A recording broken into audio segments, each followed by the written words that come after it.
పొందుచు కృతజ్ఞత కలిగి స్తుతులర్పించెదను అన్ని వేళలా. కృపలను పొందుచు కృతజ్ఞత కలిగి స్తుతులర్పించెదను అన్ని వేళలా.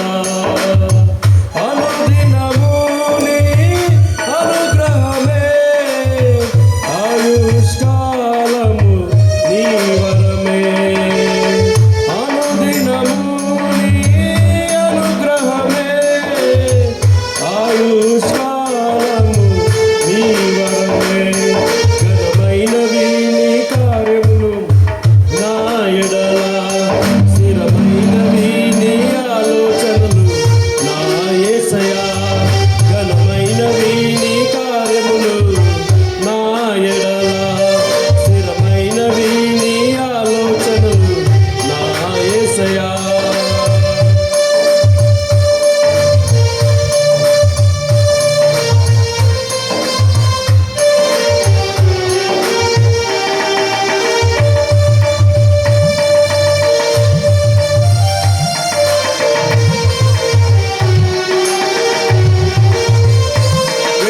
తెగులు సమీపించనీయక, ఏ కీడైనా దరి చేరనీయక, ఆపదలన్నీ తొలగే వరకు, ఆత్మలో నెమ్మది కలిగే వరకు,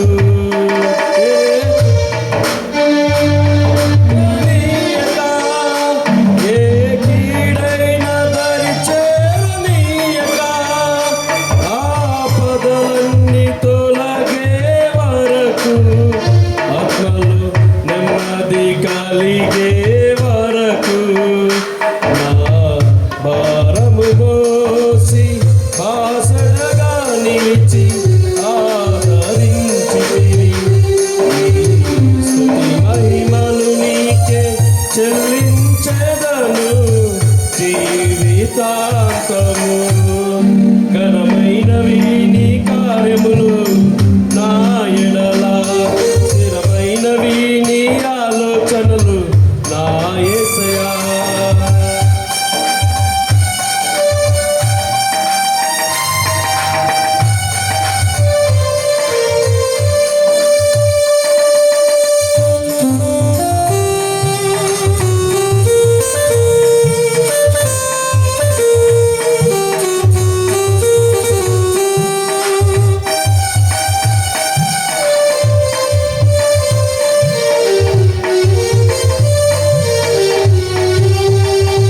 నాకు ఎత్తైన కోటవు నీవే, నన్ను కాపాడు కేడము నీవే, ఆశ్రయమైన బండము నీవే, శాశ్వత కృపకాధారము నీవే.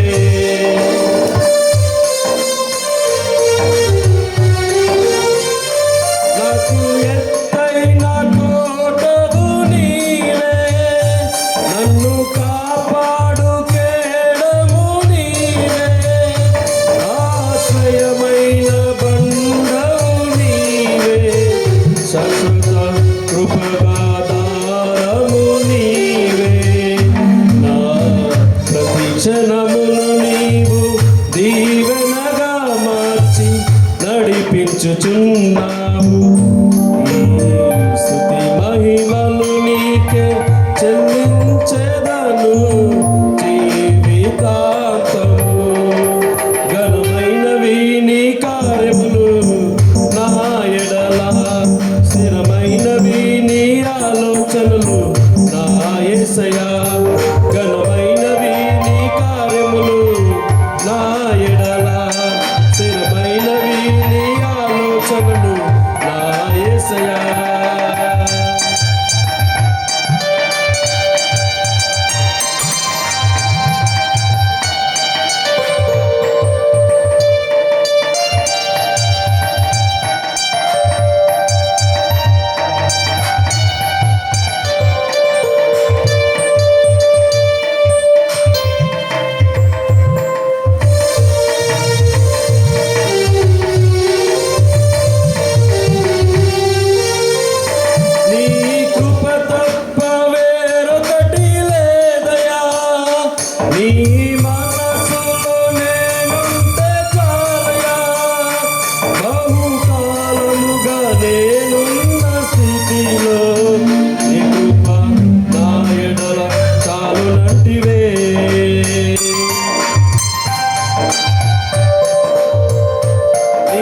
కృప తప్ప వేరొకటి లేదయా, నీ మనసులో నేనుంటే చాలయా, బహుకాలముగా నేనున్న స్థితిలో నీ కృప నా ఎడ చాలునంటివే, నీ అరచేతిలో నన్ను చెక్కుకుంటివి, నాకేమి కొదువా, ఈ స్తుతి మహిమలు నీకే చెల్లించెదను జీవితాంతము.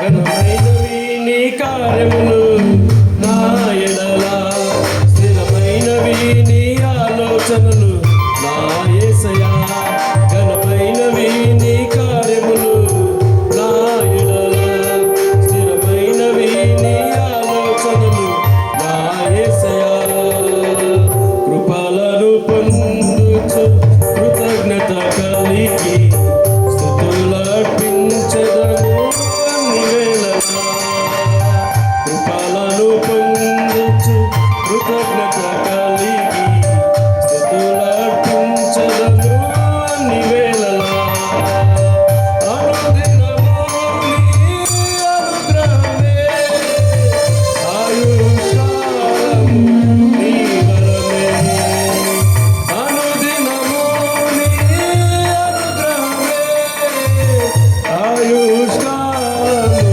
నీ వరమే, ఘనమైనవి నీ కార్యములు నా ఎడల, స్థిరమైనవి నీ ఆలోచనలు నా యేసయ్యా, ఘనమైనవి నీ కార్యములు నా ఎడల, స్థిరమైనవి నీ ఆలోచనలు నా యేసయ్యా.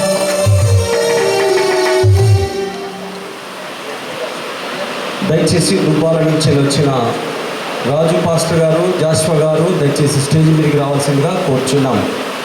ఈ ప్రత్యేకమైన సమయంలో ఇరు కుటుంబాల తల్లిదండ్రులు కూడా దయచేసి స్టేజ్ మీదకి రావాల్సిందిగా కోరుచున్నాం. దుబ్బాల నుంచి వచ్చినటువంటి దైవజనుడు జాస్వా గారు, రాజు గారు దయచేసి రావాల్సిందిగా. ఈ ప్రత్యేకమైన సమయంలో మన మధ్య ఉన్నటువంటి సెటిల్ అయిన భక్తి చర్చి ఎల్లమ్మ దైవజనుడు సంజీవ్ కుమార్ రాయ్ గారు కొన్ని మాటలు శుభాలు తెలియజేయవలసిందిగా కోరుచున్నాను.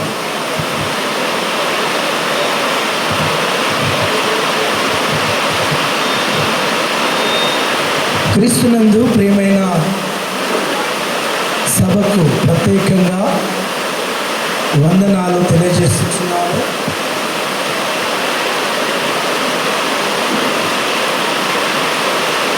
నడిదినాన వివాహ కార్యక్రమంలో జతపరచబడినటువంటి యవన దంపతులు చిరంజీవి మహేష్, చిరంజీవి సౌభాగ్య, ప్రియాంక, శ్రీమతి ప్రియాంక మహేష్ దంపతులను దేవుడు దీవించి ఆశీర్వదించి అద్భుతముగా వారి యొక్క వివాహ కార్యక్రమం జరిగింది. ఈ సమయమందు ఈ చిన్న 2 నిమిషములో శుభవచనాలు మాట్లాడుటకు సమయం ఇచ్చిన దైవజనులు రవణ గారికి ప్రత్యేకంగా ధన్యవాదములు. స్టేజ్ మీద ఉన్నటువంటి కాలేబాయి గారికి, పాస్టర్ రాజు గారికి, జాషువా గారికి ప్రత్యేకమైన శుభాది వందనాలు తెలియజేస్తున్నాను.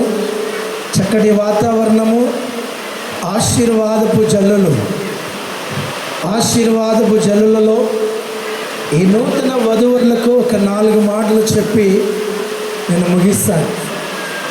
ప్రియమైన స్నేహితులారా, ప్రియమైన దేవుని బిడ్డలారా, వివాహ వ్యవస్థను దేవుడే ఏర్పాటు చేశాడు. హల్లెలూయా. ప్రియాంక మహేష్ దంపతులుగా కట్టబడము అది దైవ సంకల్పం. వారు దేవుని చేత నిన్న దినమందు జతపరచబడము, దైవజనుల సమక్షములో పరిశుద్ధాత్మ దేవుని సన్నిధానములో జతపరచబడము దేవుని సంకల్పం, దేవుని చిత్తము ద్వారా మీరిరువురు ఎక్కడో పుట్టారు, ఎక్కడో పెరిగారు. జనగామ జిల్లాకు అలాగే భూపాలపల్లి జయశంకర్ జిల్లాకు ఈ ముడిపడడం అనేది దైవ చిత్తమై ఉన్నది.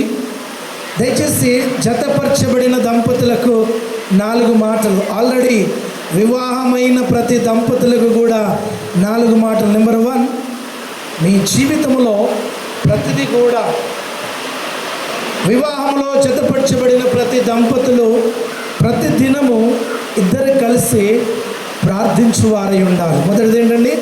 ప్రార్థన.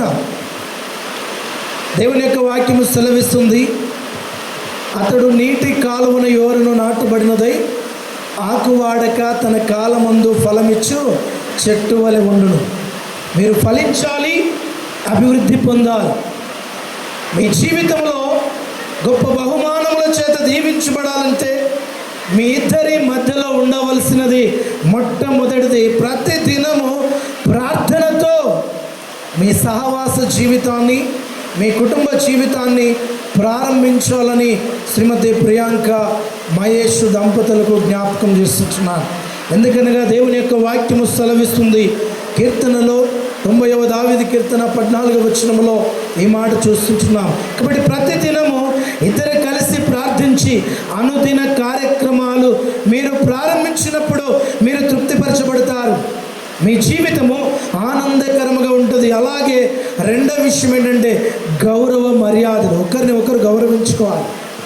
ఈనాడు చాలామంది గౌరవించుకునేటువంటి సంస్కృతి లేదు, పేరు పెట్టి పిలిచే సంస్కృతి ఎక్కువైపోయింది. భర్తని ఏమండి, పేతురుకు రాసిన పత్రికలో ఉంది, శారవ ఏమంటుందండి, నా యజమానుడిని గౌరవిస్తుంది. కాబట్టి ఒకరిని ఒకరు గౌరవించుకోవాలి.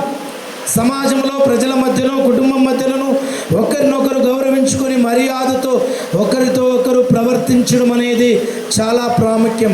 ఎప్పుడైతే ఒకరినొకరు గౌరవిస్తారో, ఒకరినొకరు ప్రేమించుకుంటూ ఉంటారో, మీ కుటుంబంలో చిచ్చులకు, అల్లర్లకు స్థానం ఉండదని ప్రభు పేట నేను జ్ఞాపకం చేస్తున్నాను. ఇక రెండవ విషయంలో ఒకరినొకరు గౌరవించుకోవాలి, ఒకరినొకరు మర్యాద చూపించుకోవాలి. మూడవది నమ్మకత్వం.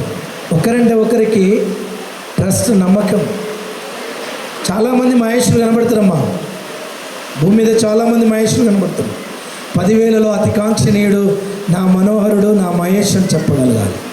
అలాగే మహేష్ కూడా చాలామంది ప్రియాంకలు భూమి మీద కనబడుతూ ఉండవచ్చు. 10,000లో అతి సుందరి నా ప్రేయసి, నా ప్రియురాలు, దేవుడు నాకు ఇచ్చిన భాగస్వామి అని చెప్పుకుంటూ ఆమెను మాత్రమే దేవుని వాక్య ప్రకారము నమ్మకం ఆమెను మీద ఉంచాలి. ఒకరంటే ఒకరికి నమ్మకత్వము కలిగి ఉండాలని ప్రేమతో నేను జ్ఞాపకం చేస్తున్నాను. 4వది ప్రేమ. ఒకరిని ఒకరు హత్తుకొని జీవించాలని నేను జ్ఞాపకం చేస్తున్నాను. కాబట్టి దయచేసి మీ దాంపత్య జీవితము సుఖ సంతోషములతో వర్ధిల్లాలంటే మీ కుటుంబంలో నెంబర్ 1 ప్రార్థనకు స్థానం ఇవ్వాలి. నెంబర్ 2 ఒకరిని ఒకరు గౌరవించుకునే వారికి ఉండాలి. మూడవదిగా ఒకరిని ఒకరు ప్రేమించుకొని హత్తుకొని జీవించాలి. 5వదిగా క్షమించుకోవాలి. కొన్ని సందర్భాల్లో ఒకరినొకరు క్షమించుకునే చక్కటి మనస్తత్వము కలిగి ఉండాలని దంపతులుగా నేను మీకు జ్ఞాపకం చేస్తున్నాను. మీ దాంపత్య జీవితము సుఖ సంతోషములతో వర్ధిల్లాలంటే గ్రహింపు, సహింపు, మన్నింపు. భార్య భర్తల మధ్యలో ఏముండాలి? గ్రహింపు, సహింపు, మన్నింపు. ఆ యొక్క గ్రహింపుతో కాపురం చేయాలి, ఒకరినొకరు సహించుకుంటూ ముందుకు వెళ్ళాలి. అలాగే ప్రతి విషయంలో ఒకరిని ఒకరు అర్థం చేసుకునే వారి ఉండాలని ప్రభుపేట నేను జ్ఞాపకం చేస్తున్నాను. దేవుడు మిమ్మల్ని దీవించి ఆశీర్వదించి మీ దాంపత్య జీవితంలో సుఖ సంతోషముల చేత వర్ధిల్లుదురుగాక. ఆమేన్. థ్యాంక్ యూ అండి.